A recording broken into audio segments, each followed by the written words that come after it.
curso do Saber Direito desta semana é sobre constitucionalismo feminista e aborda a história constitucional, o Estado, a igualdade de gênero e o constitucionalismo e o feminismo. A professora é Cristine Petter. Minhas amigas e meus amigos, estamos aqui já na quarta aula do curso Constitucionalismo Feminista. É uma grande alegria e um prazer imenso poder falar de um tema que realmente movimenta as expectativas sociais, não apenas do presente, mas principalmente do passado e do futuro.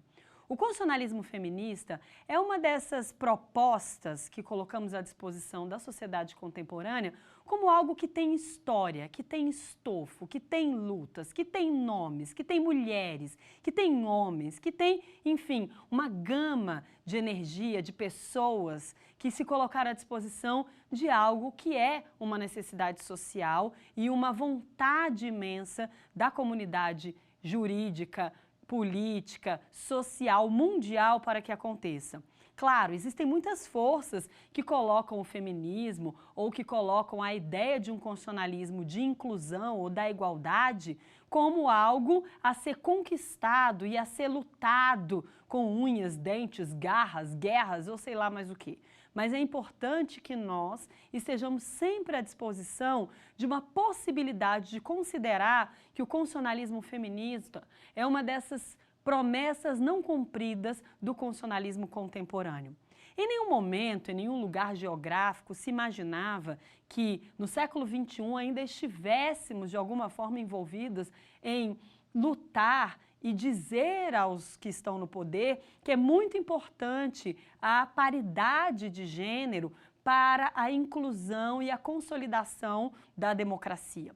Somente aqueles que de alguma forma, e são poucos os que fazem isso, se assumem autocráticos ou contra a democracia, é que poderiam sustentar a inexigência de que todos os setores da sociedade estivessem igualmente representados nas instâncias políticas. Mas é isso que muitas vezes fazem com a ideia de feminismo. Excluem essa ideia da possibilidade social de discutir o que realmente é importante.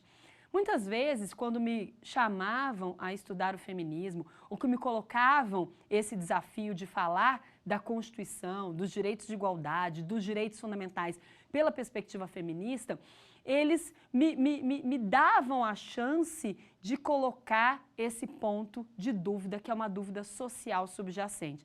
Esse feminismo é para quê mesmo? Para que serve a pauta feminista? Eu tenho que virar a mulher que vai às ruas, que joga fora todas as expectativas da sua construção social de feminino. Eu tenho que queimar sutiã, eu tenho que fazer topless nas paradas. O que eu tenho que fazer? Então, esse movimento feminista ainda é algo que não é conhecido. Por quê? Porque existem múltiplas perspectivas. E a associação do feminismo com o constitucionalismo foi algo que eu não fiz de um dia para a noite. É algo que fui estudando, entendendo, a partir de uma epistemologia feminista, ou seja, uma teoria do conhecimento baseada na ideia do feminino e do feminismo no mundo. Depois, uma construção teórica. O que é o feminismo? Quais os tipos de feminismo? Quais as classificações do feminismo? Quais as clivagens históricas que o feminismo sofreu? E depois uma perspectiva metodológica.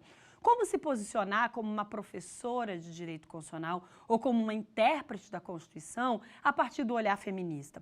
Essa parte metodológica é a parte que eu me encontro hoje. Venho tentando desenvolver aquilo que eu chamo de hermenêutica constitucional feminista, uma linha de pesquisa em que eu observo todos os textos do direito constitucional e principalmente as decisões das cortes constitucionais com o olhar do feminismo.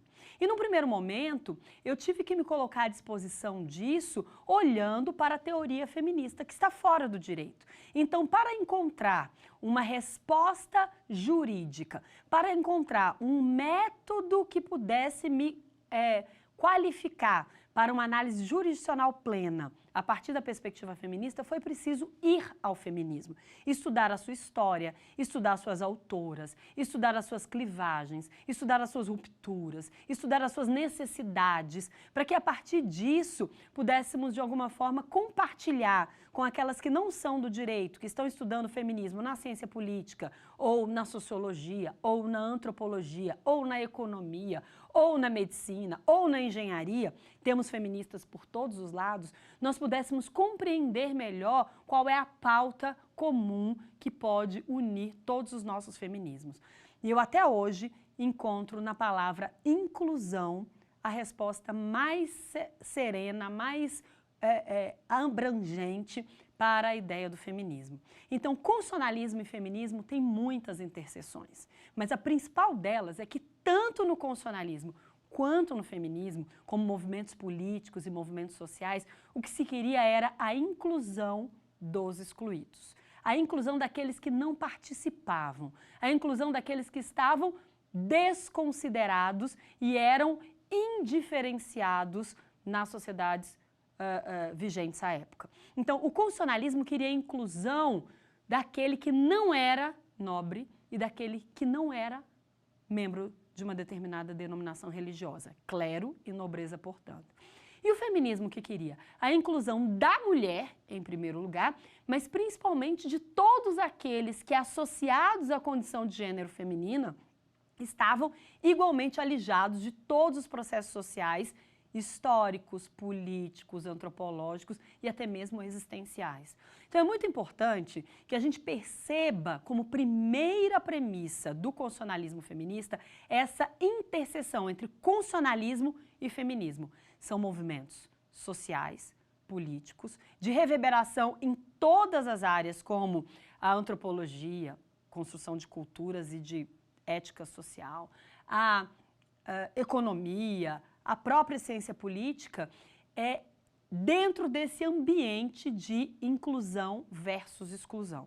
Então, para começarmos a falar das interseções, eu prefiro fazer um recorte que tenho feito para o direito constitucional contemporâneo, para a forma de enxergar, que é exatamente a ideia de um Estado de direitos fundamentais. Desde o início do nosso curso sobre constitucionalismo feminista, eu venho falando do modelo Estado de Direito e do modelo Estado constitucional como premissas importantes do constitucionalismo. Sem dúvida alguma, falar de legalidade, falar de proteção de direitos fundamentais e falar de separação de poderes são os pontos chaves da teoria constitucional, tanto do seu nascimento quanto do seu desenvolvimento.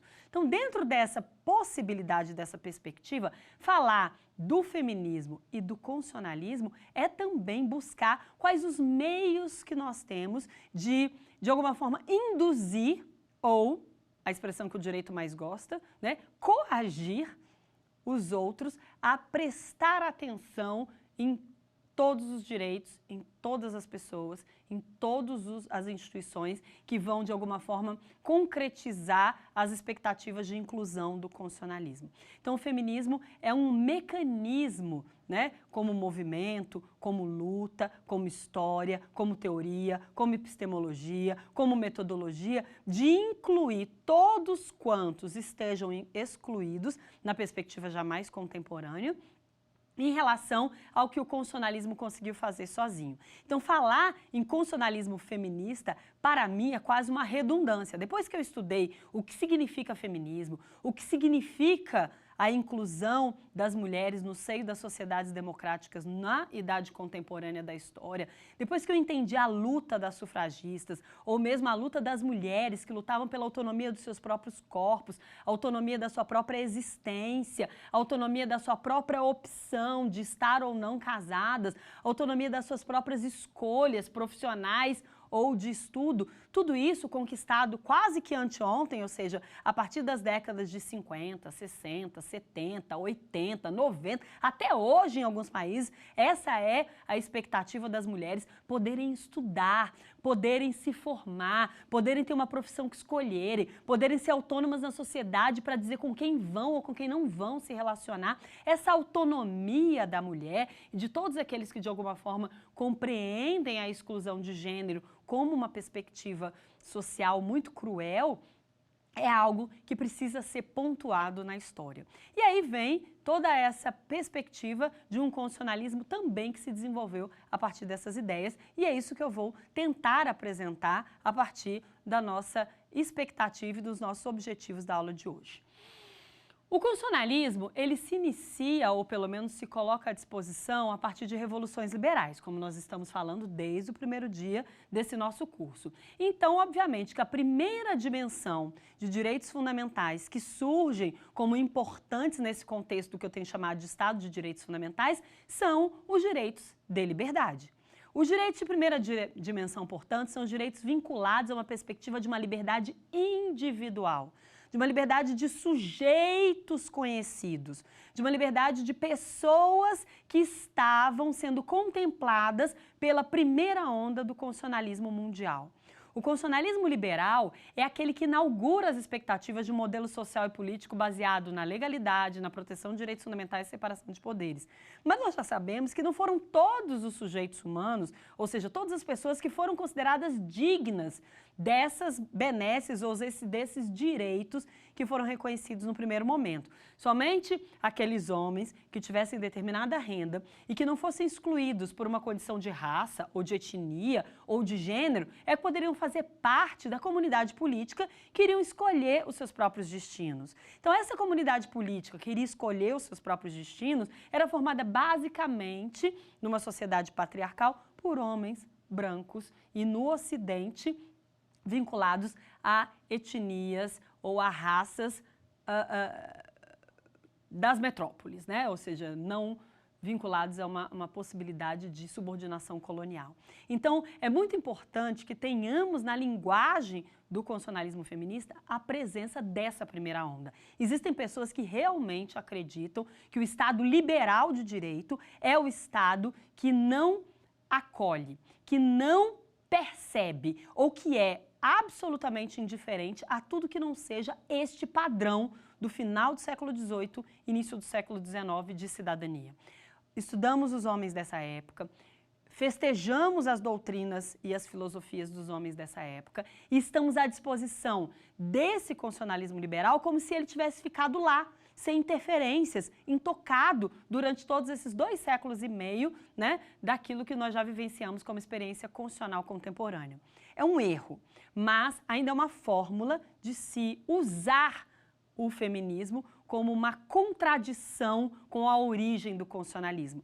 Equívoco, na minha opinião. Constitucionalismo e feminismo são movimentos que nascem juntos. Apenas e infelizmente foram dissociados, apartados e tornados, de alguma forma, antíteses a partir das expectativas do poder naquela época. Então, a primeira onda de direitos fundamentais, a primeira dimensão de direitos fundamentais, a liberal, ela tem esse contexto histórico, mas isso não quer dizer que não exista a possibilidade de uma reagregação, de uma reconciliação do feminismo com o liberal. Não podemos nos afastar da ideia de que, no início, o feminismo era uma ideia subversiva ao constitucionalismo liberal, tal qual nasceu a partir das ideias do constitucionalismo contemporâneo, mas está longe de que isso seja, de alguma forma, algo que precisamos absorver e que precisamos reproduzir no mundo atual. É fato que o constitucionalismo liberal nos coloca à disposição de uma primeira onda de direitos fundamentais, a qual vão se somar 2 ondas, pelo menos, posteriores. E é nesse ponto que nós já estamos preparados para responder ao nosso primeiro quiz dessa aula.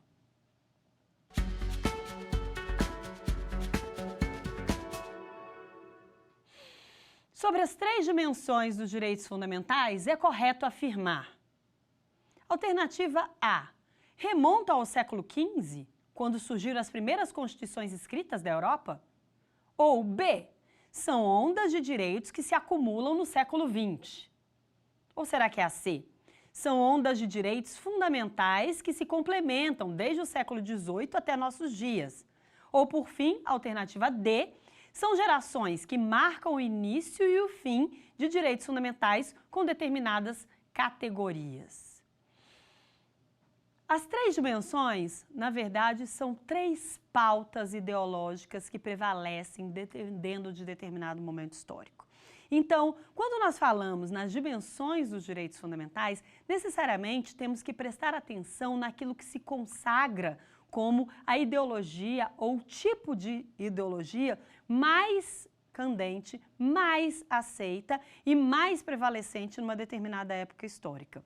De forma que, para o nosso primeiro quiz, a resposta correta, quando pergunto sobre as dimensões de direitos fundamentais, é ondas de direitos fundamentais que se complementam desde o século XVIII até os nossos dias. Para continuarmos nessa expectativa sobre as ondas dos direitos fundamentais e possibilitarmos uma aula que vai comparar essas ondas dos direitos fundamentais com as ondas do feminismo, precisamos ingressar na sua segunda fase. A primeira fase liberal parecia antitética, parecia oposta, parecia contra a própria ideia de feminismo, mas isso é uma realidade que nós já ultrapassamos, principalmente a partir do segundo quartel do século XX e especialmente com as ideias feministas pós-Segunda Guerra Mundial.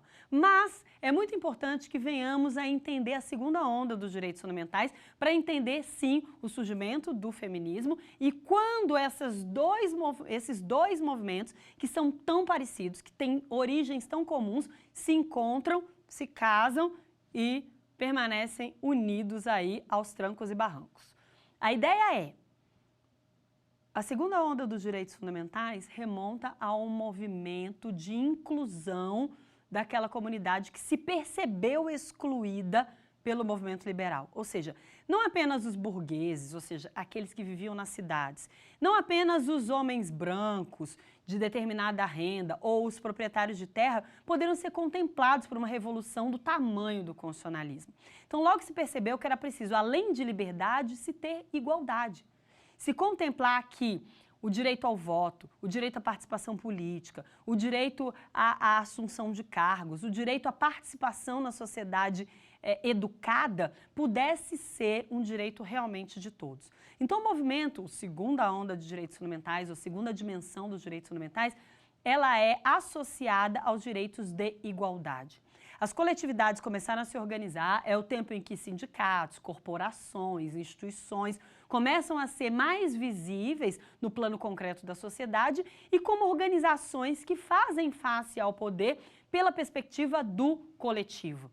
O coletivo é para tornar aquele individual que era poderoso apenas num determinado padrão ser também poderoso na sua expectativa mais ampliada, ou seja, que pudesse agregar mais diferenças, que pudesse agregar mais tolerâncias, que pudesse agregar mais diversidades a esse ambiente tão homogêneo que o constitucionalismo liberal havia formatado e forjado. Então, o movimento pelos direitos de igualdade são movimentos para a inclusão de todos quantos tinham sido excluídos do primeiro momento liberal, para que pudessem efetivamente se voltar para uma perspectiva de plenitude da igualdade, que a igualdade não fosse apenas uma igualdade formal, mas fosse também uma igualdade material.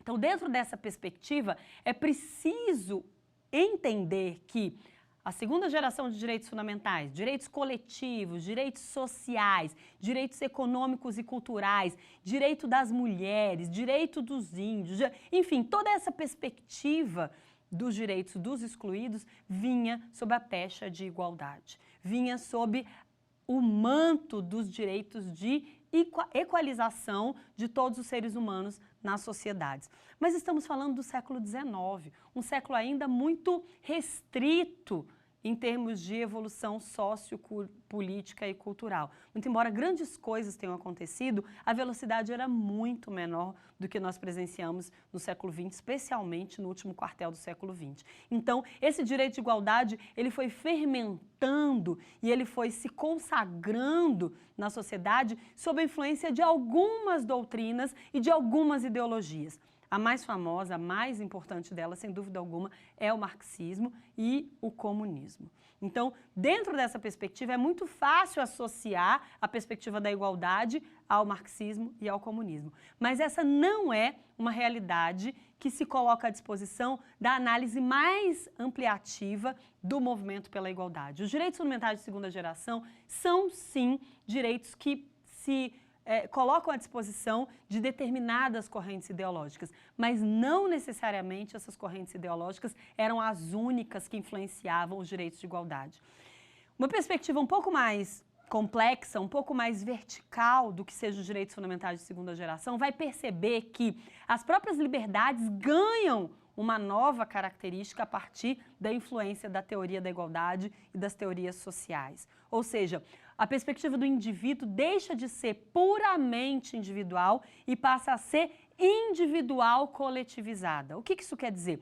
Nascem as ideias liberais a partir de corporações, de instituições e de grupos coletivos que não necessariamente estavam preocupados com igualdade, mas estavam preocupados com liberdades. Então, há coletividades propiciadas pelo movimento da segunda geração que se beneficiam dessa organização política mais coletiva, mas para defender direitos individuais. O que eu quero dizer com isso? A segunda dimensão dos direitos fundamentais não aniquila, não afasta, não anula a perspectiva da primeira geração.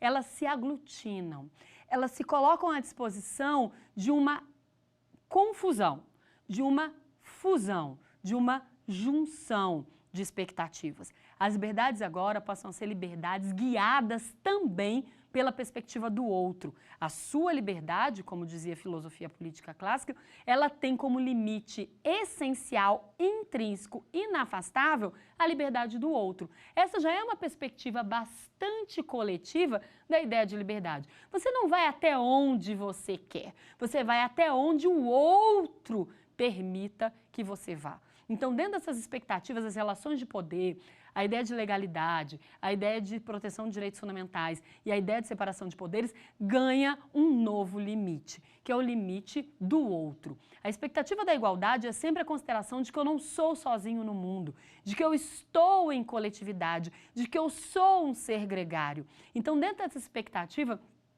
nasce, ao lado dos direitos fundamentais de segunda dimensão, um movimento derivado, na minha opinião, intrinsecamente, atavicamente do próprio constitucionalismo, que é a inclusão das mulheres. Se é para ser igual, por que eu estou diferente e por que eu sou indiferenciada nessa expectativa? As mulheres, então, passam a exercer um papel relevante nessa segunda onda de direitos fundamentais, porque elas percebem que a sua força, antes confinada aos lares e à vida doméstica, também pode ser uma força na vida pública e social. Mas isso não foi conquistado de uma hora para outra e não sem choro e ranger de dentes. Infelizmente, quando as mulheres se viram na condição intelectual, ou na condição social, ou na condição biológica de participar naturalmente da vida pública e social, portanto política, como os homens também faziam, elas tiveram que dizer isso com todas as vozes e clamar pelos direitos básicos da própria existência como mulher.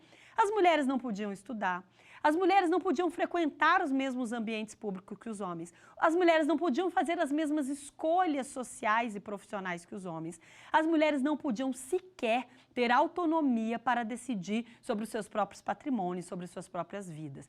E aí perceberam que para isso, para conquistar esses direitos básicos de existência, elas precisavam de um outro direito. Um direito instrumental, mas que vira o símbolo da primeira onda do feminismo, diretamente associada à segunda onda dos direitos fundamentais, que é o movimento das sufragistas.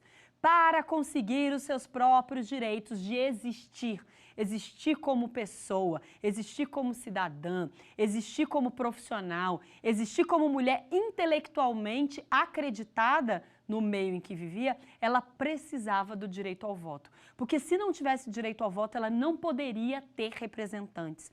E se não tivesse representantes, as suas expectativas como mulheres seriam naturalmente desconsideradas. Por que um homem vai ficar preocupada se a mulher não está se sentindo bem por não poder ter educação formal igual a que eles têm? Por que um homem vai ficar preocupado se a mulher não está feliz em se abster da vida pública profissional fora de casa, se ela tem tanto trabalho e faz tão bem os seus afazeres domésticos? Então, essas expectativas relacionadas ao ambiente puramente feminino ou da inclusão puramente feminina da mulher na sociedade passa a ser o mote da primeira onda do feminismo, que lutava basicamente por representação política feminina na sociedade. A pergunta central desse primeiro movimento era: será que só por sermos mulheres não temos o direito de nos apresentar como representantes de uma sociedade integral, de uma sociedade que é formada por homens e mulheres? Por que não podemos votar? Por que não podemos ser votadas? O que nos diferencia tanto dos homens, seja intelectual, seja biológica, seja de força física, que nos exclui do processo de participação política, que nos exclui das nossas próprias escolhas enquanto seres humanos nessa sociedade? Essas perguntas foram as primeiras perguntas que motivaram as mulheres a reclamar por salários iguais, a reclamar por condições iguais na sociedade, a reclamar pela presença qualificada nos ambientes em que elas fossem intelectualmente capazes de lidar com as complexidades e com as profissões. Então, dentro dessa expectativa, as mulheres passam a vivenciar o sufragismo, ou o direito ao voto, ou os direitos políticos, como um símbolo da sua própria existência no mundo. Porque antes elas eram confinadas ao ambiente doméstico e completamente subordinadas aos seus maridos, aos seus pais, aos seus irmãos e até aos seus tutores, muitas vezes, em condições muito melhor de gerenciar as suas próprias vidas, se estivessem sozinhas e plenamente capazes de todos os seus direitos. Então, dentro dessa perspectiva, a segunda onda dos direitos fundamentais se encontra com a primeira onda do feminismo, numa defasagem histórica de praticamente um século. Se os homens estavam lutando pelos seus direitos de inclusão lá no final do século XVIII, esse movimento ganha corpo, muito embora não seja exclusivamente um movimento que tenha se iniciado no final do século XIX, mas que se consolida na expectativa mundial e na expectativa da própria teoria feminista a partir do final do século XIX, ganhando força, ganhando expressão, ganhando inclusive um nome a partir das primeiras décadas do século XX. Então, um movimento novo, a primeira onda da sufragista que nós estamos hoje retomando, estamos hoje dando a conhecer para a sociedade contemporânea, ela é um século depois da primeira onda do constitucionalismo. E, na minha opinião, isso se reproduz nas próximas ondas, ou seja, a segunda onda de direitos fundamentais que clama por igualdade, a igualdade plena, que envolve igualdade formal e igualdade material. Essa igualdade foi efetivamente conquistada e ainda está em processo de conquista para algumas mulheres a partir da segunda metade do século XX. Ou seja, só no segundo pós-guerra é que se percebeu a importância de dar à mulher a autonomia e independência que ela merecia pós-reconhecimento da sua condição de cidadã. Foi dado o direito ao voto em muitos países, foi dado o direito à participação política em muitos países, mas a mulher continuava subordinada, continuava sem autonomia em relação aos seus maridos. Explico como. Mulheres e homens eram iguais e parcialmente iguais no direito da participação política, votar e ser votado. Em alguns países isso não acontece de forma plena e alguns países consagraram isso muito recentemente. Mas vamos dizer que a maioria dos países tenha, até as décadas de 60 e 70, reconhecido o direito da mulher como cidadã, como pessoa que podia participar da vida pública. Mas existiam condições para isso. E a principal condição era que ou fosse uma mulher com um cargo, um salário, uma autonomia, né? Ou que, sendo casada, tivesse autorização dos seus maridos. Ou seja, faltava na mulher a independência como ser humano íntegro, integral e responsável por si mesmo. Até a década de 60 no Brasil, as mulheres não podiam trabalhar fora sem autorização dos maridos. Até a década de 70 no Brasil, não havia direito reconhecido oficialmente ao divórcio. Então, todas essas expectativas geravam na sociedade um papel feminino diminuto, um papel feminino pela metade, porque muito embora já desde 1932 o direito de votar e ser votado estivesse reconhecido, né, ampliativamente aí nesse período até a década de 70 para as mulheres, ele não foi acompanhado da evolução social da condição da mulher. Ainda era mal vista a mulher que não assumisse o seu papel de mãe e esposa e de boa curadora, né, do seu lar, das expectativas domésticas e da educação dos filhos. Então, algumas profissões ficaram totalmente sexualizadas. As mulheres podem trabalhar fora, desde que sejam como professoras. As mulheres podem trabalhar fora, desde que sejam como enfermeiras. As mulheres podem trabalhar fora, desde que sejam de profissões que não requer muitas intelectualidades, porque não haverá tempo para que ela possa ter formação continuada, para que ela possa ter uma profissão de alta qualificação, tendo em vista que os afazeres domésticos e as responsabilidades domésticas continuam sob sua responsabilidade.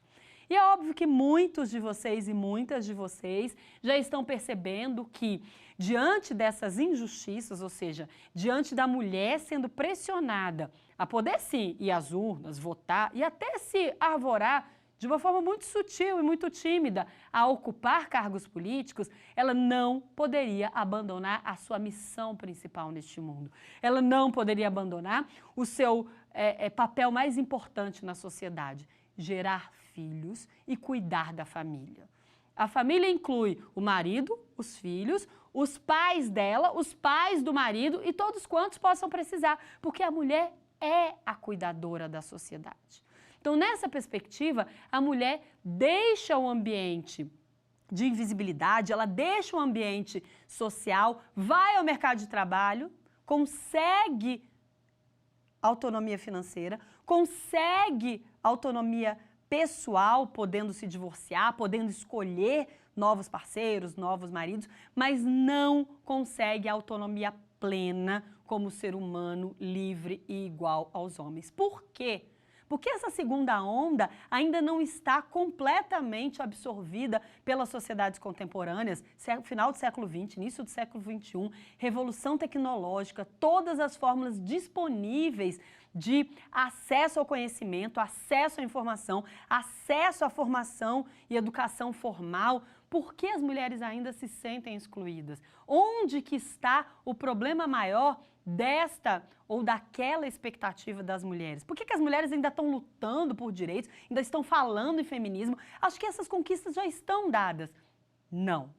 A segunda onda do feminismo ainda não surtiu os efeitos que deveria. A autonomia da mulher ainda é relativizada por essas características que são impingidas em relação ao gênero de cuidadoras, de procriadoras, de mulheres que estão responsáveis por uma missão quase impossível na sociedade. Serem brilhantes, serem profissionais muito qualificadas, serem membros de uma sociedade política, mas que ainda tem que aglutinar tarefas no seu ambiente familiar, no seu ambiente doméstico, que não são compartilhadas com os homens. Feitas essas provocações, já estamos preparadas para o segundo quiz desta aula de hoje.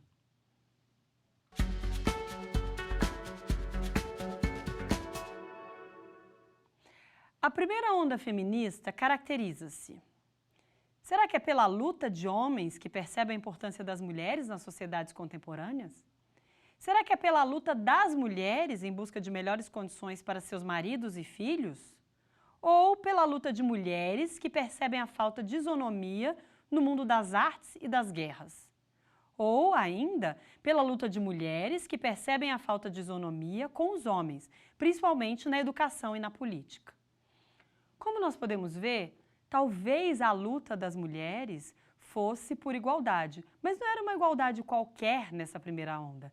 Era a igualdade de existir naquela sociedade, de conseguir conciliar os seus direitos básicos, de trabalhar, de ganhar os mesmos salários, de estar à disposição de uma sociedade que a considerasse intelectualmente tão capaz quanto os homens e que isso só poderia ser conquistado através de um instrumento, a educação formal e a participação na política. Então, a resposta certa para esse nosso quiz é a letra D.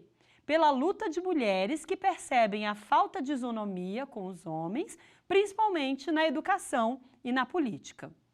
Estamos falando, portanto, de uma segunda onda de direitos fundamentais que, desde meados do século XIX, prima por consagrar os direitos da coletividade e os direitos da igualdade. E associamos a este segundo movimento do constitucionalismo um momento do feminismo, que é o primeiro, o momento sufragista. Mas é importante notar que as ondas vão se tornando em perspectiva, ou seja, que essas ondas se colocam à disposição de um dever histórico que é contínuo, que não para. Então, a terceira onda do movimento constitucionalista se associa a uma segunda onda do movimento feminista, ainda, e na minha opinião, com atraso de um século. O que é essa terceira onda do movimento constitucionalista? A terceira onda do movimento constitucionalista é quando se percebe que não basta liberdade e igualdade sem instrumentos de participação efetiva nas comunidades políticas e sociais. É preciso garantir pela democracia a participação de todos e todas quantos estiverem à disposição dessa comunidade política. Então falamos numa terceira onda como direito de fraternidade. Igual respeito e consideração independente de suas escolhas. Igual respeito e consideração independente de suas origens. Igual respeito e consideração independente de suas opções sexuais. Então, essa terceira onda do constitucionalismo é uma onda em que a democracia ganha a influência do pluralismo, do respeito que se exige por parte do Estado e por parte dos concidadãos para uma vida mais plena, uma vida mais feliz, o que chamamos de vida digna. A dignidade é a possibilidade mais visível de se fazer as próprias escolhas. Falamos em dignidade quando estamos falando de temas tormentosos, como eutanásia, como aborto, como exclusões ou interferências na sua estereotipação de gênero, ou mesmo em cirurgias de transgenitalização, ou em reconhecimento de direitos para este ou aquele grupo que deseja se manifestar culturalmente a partir das suas próprias tradições, como é o caso de alguns grupos religiosos que vivem a clamar por direitos de igualdade em termos de diferenciação por objeção de consciência. Então temos aí uma terceira onda bastante rica, bastante complexa, com questões ainda não enfrentadas nem em parte nem no todo pelas sociedades contemporâneas, em termos de agregação social, nem pelas próprias cortes constitucionais, que são obrigadas a enfrentar esses temas, às vezes de forma prematura, aquilo que as próprias sociedades estão vivenciando. A realidade da terceira onda dos direitos fundamentais é uma realidade que aglutina as demais. Portanto, ela é infinitamente mais complexa do que a primeira versão da teoria liberal e infinitamente mais complexa do que a segunda versão, que já aglutinava o liberalismo e o social como elementos importantes dessa sociedade. A terceira onda dos direitos fundamentais, a terceira dimensão dos direitos fundamentais é dos direitos fundamentais difusos, que não se importam com as subjetividades como elemento máximo de reconhecimento de direitos, mesmo que aquele ser, e aí um ser que ainda é um ser humano na perspectiva do constitucionalismo, ele se coloca à disposição de uma dignidade independentemente de qualquer outra condição. O ser humano passa a ser importante e digno só e tão somente por essa sua condição.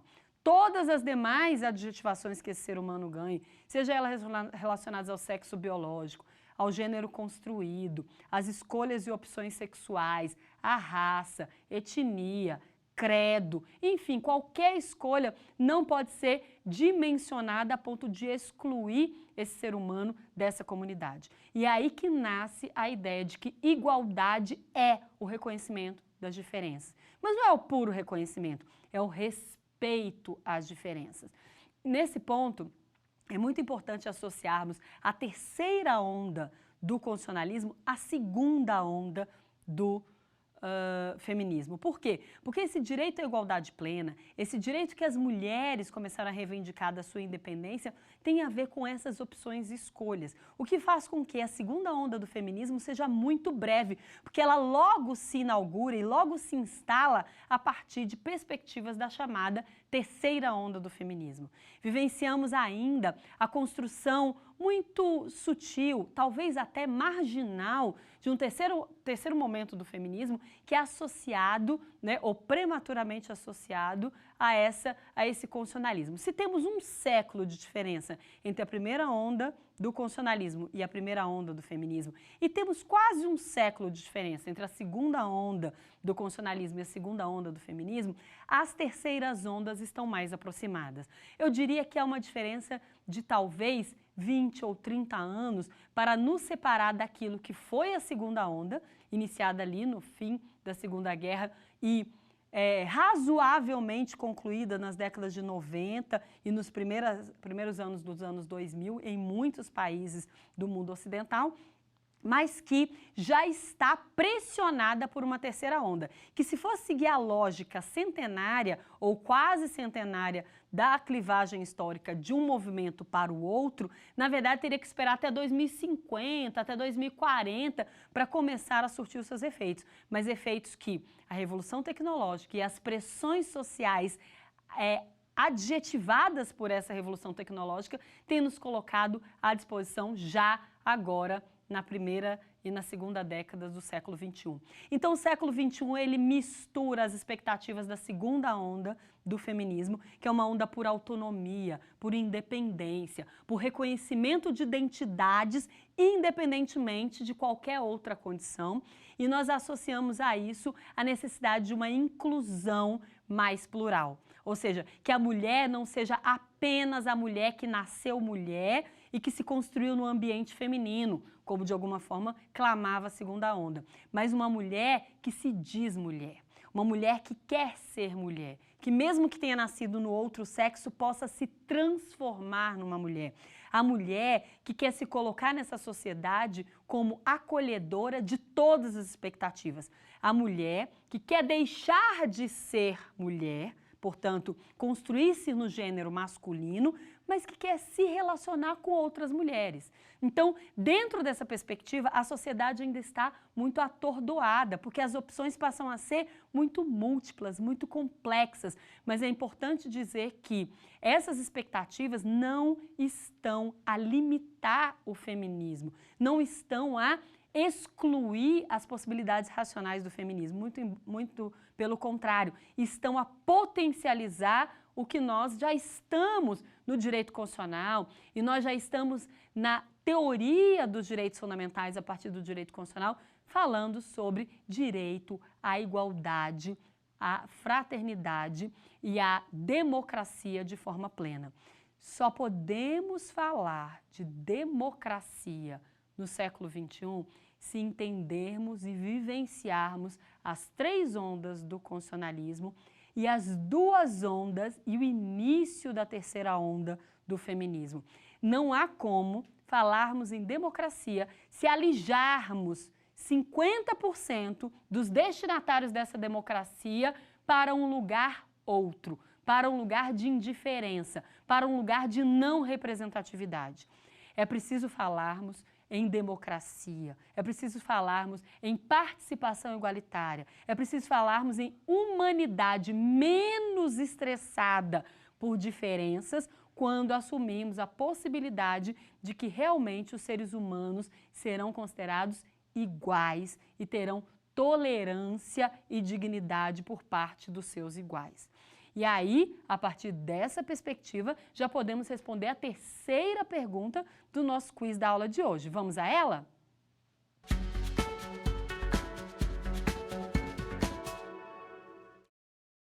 A segunda onda do feminismo, iniciada na década de 60 do século XX, é marcada principalmente pela... Será que é pela participação das mulheres na esfera pública por meio de discurso de igualdade plena de direitos entre homens e mulheres? Será que é pela busca pelo direito de estudar, trabalhar e votar? Ou será que é pela discussão acerca do direito ao aborto e às cirurgias de transgenitalização? Ou, por fim, a segunda onda do feminismo é marcada pela luta pelo direito de fazer reprodução homossexual assistida? Sem dúvida alguma, a segunda onda do feminismo gera algumas divergências no plano da teoria feminista. Alguns incluem a segunda onda já no início do século XX, quando as mulheres, conquistando o direito de votar, iniciam suas lutas pela independência e autonomia. O que aconteceu em muitos países da Europa de forma bastante inicial, já no entre guerras ou no logo após a Segunda Guerra. Nos países de democracia tardia, como é o caso do Brasil, a ideia do feminismo, influenciado também pelos movimentos norte-americanos, é uma ideia que surge também tardiamente. E a segunda onda não é a luta pelas pautas que nós estamos vivenciando atualmente, mas a luta por uma igualdade plena entre homens e mulheres. De forma que a resposta correta para o nosso terceiro e último quiz da aula de hoje é a letra A. Participação das mulheres na esfera pública por meio de discurso de igualdade plena de direitos entre homens e mulheres. Não podemos esquecer que toda forma de exclusão gera uma participação desequiparada, uma participação desigual na democracia. Excluir a mulher do ambiente político não é apenas retirar a força do seu voto ou desequipará-la do homem para efeitos de qualidade desse voto. Muitas vezes, dizer para as meninas, dizer para as crianças do sexo feminino, dizer para as jovens do sexo feminino que lugar de mulher não é na política, é uma forma de fazer esse tipo de exclusão a partir de um ambiente cultural e de formação ideológica. Então, hoje, para vivenciarmos a terceira onda do feminismo e incluir a ideia de democracia plena, de democracia razoável, de democracia possível no mundo de hoje, nós precisamos incluir a participação feminina na política como uma pauta indiscutível em importância e em quantidade nos países mundiais. Não é apenas países de democracia tardia ou desenvolvimento desacelerado que vai contar com essa defasagem de representatividade feminina na política. Essa é uma luta mundial que nós estamos encampando já há bastante tempo aqui no Brasil, mas que só começa a surtir os seus primeiros efeitos nos últimos anos. Ou seja, a percepção de que é muito importante a participação explícita, a participação indubitável de pessoas do sexo feminino nos espaços de mandato político. Não é fácil transformar uma cultura ou uma vivência de formação em algo que possa repercutir socialmente e politicamente de um dia para o outro. Não é fácil acelerar o processo histórico de reconhecimento de que é preciso mais mulheres no poder sem uma paciência que a própria história nos exige. Mas já estamos no Brasil bastante avançados, ou pelo menos avançando a passos largos nessa direção, de convencermos as próprias mulheres de que o seu lugar é onde ela quiser, na política, nas atividades intelectuais mais sofisticadas, na ciência e tecnologia, nos debates políticos, nos debates antropológicos, nas salas de aula, nas pós-graduações, no ambiente doméstico, no ambiente comunitário, enfim, as mulheres podem ocupar todos os espaços sociais, assim como os homens também ocupam e estão ocupando todos os espaços sociais.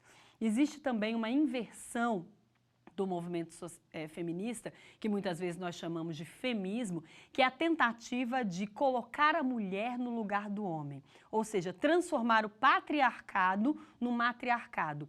Esse é um erro histórico que precisa ser denunciado.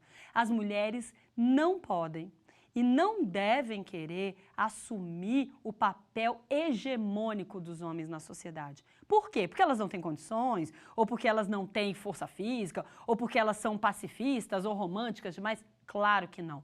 Não há características nem de sexo biológico, nem de gênero, nem de escolhas pessoais que excluam a mulher do que ela quiser fazer. É importante dizer que numa sociedade que se pauta numa democracia, a exclusão de qualquer parcela dessa sociedade vai gerar um desequilíbrio antifeminista.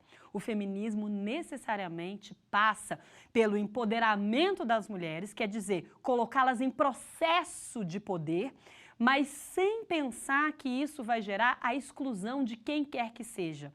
Essa é a parte mais sofisticada do que eu chamo de terceira onda do feminismo. Me perguntavam muitas vezes, mas ao virar feminista, você agora é amiga ou luta pela causa das pessoas transexuais, das pessoas que não têm qualquer tipo de afinidade com as demandas mais padronizadas da sociedade, ou seja, a área queer, ou você está pendendo para o lado dos esquisitos sociais? Essas fórmulas preconceituosas ou essas fórmulas excludentes de tornar seres humanos iguais e dignos em pessoas diferentes ou marginalizadas é algo que a luta do feminismo vai ter que encampar. Sempre que houver exclusão, sempre que houver discriminação pejorativa com consequências negativas do pertencimento dessa pessoa na comunidade sociopolítico-cultural, o feminismo tem que entrar e tem que fazer-se presente para o processo de inclusão. Então, naturalmente que o feminismo também precisa incluir na sua pauta a participação masculina nessa sociedade democrática. É preciso rediscutir o papel dos homens na sociedade, o papel dos homens biológicos, o papel dos homens em perspectiva de gênero, o papel das escolhas masculinas que se faz nessa sociedade. Então, uma sociedade efetivamente plural, efetivamente complexa e efetivamente feminista é aquela que de todas as formas possíveis, seja ela no plano da academia, teoria, filosofia, epistemologia, metodologia, seja ela no plano empírico, das decisões reais e concretas da economia, da ciência política, da antropologia, possam efetivamente incluir os seres humanos nas suas pautas. Não é possível falar de constitucionalismo feminista sem apreender esse elemento central da interseção entre um movimento e outro. São movimentos que nasceram ao mesmo tempo. São movimentos que pertenciam à mesma raiz e que, por questões sociais datadas e situadas nas suas próprias épocas, não tiveram o mesmo desenvolvimento histórico, ou seja, não aconteceram ao mesmo tempo. Mas o que é muito importante perceber é que aconteceram. Ainda com defasagem de tempo, um século na primeira onda dos direitos fundamentais, na perspectiva constitucionalista, 80 anos na perspectiva da segunda onda dos direitos fundamentais e na perspectiva feminista. E agora, talvez com 30, 40 anos de defasagem para a terceira onda, nós já estamos perto de associar esses movimentos. E é isso que esse nosso curso propõe. É isso que nós falamos até agora e é sobre isso que nós vamos partir na nossa última aula do curso. Mas não sem antes atentar para um fato muitíssimo relevante.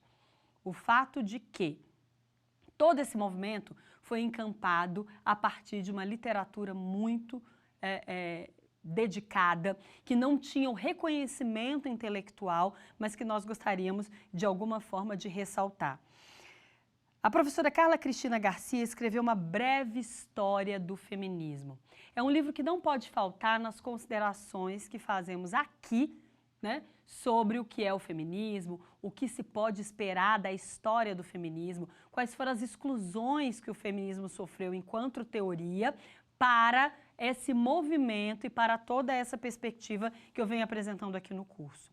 Não é pouco dizer que as feministas já produziram um manancial muito satisfatório e muito suficiente para informar e para colocar as mulheres em qualquer lugar que elas queiram estar.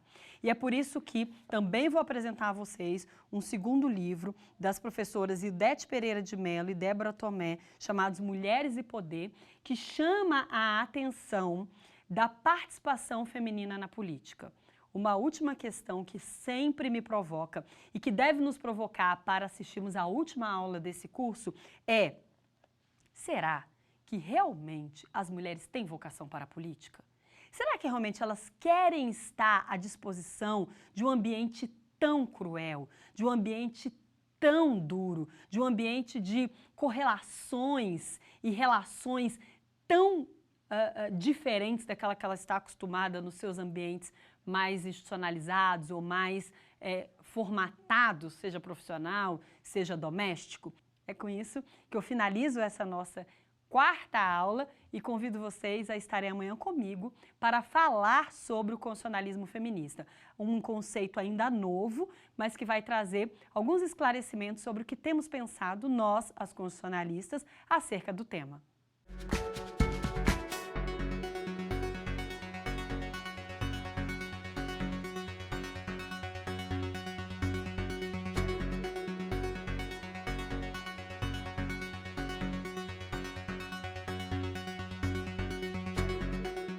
Quer dar uma sugestão de tema para os cursos do Saber Direito? Então mande um e-mail para a gente, saberdireito@stf.jus.br, ou entre em contato por WhatsApp. O número é esse que aparece na tela. Você também pode acompanhar as aulas pela internet. Acesse tvjustiça.jus.br ou nosso canal no YouTube, TV Justiça Oficial.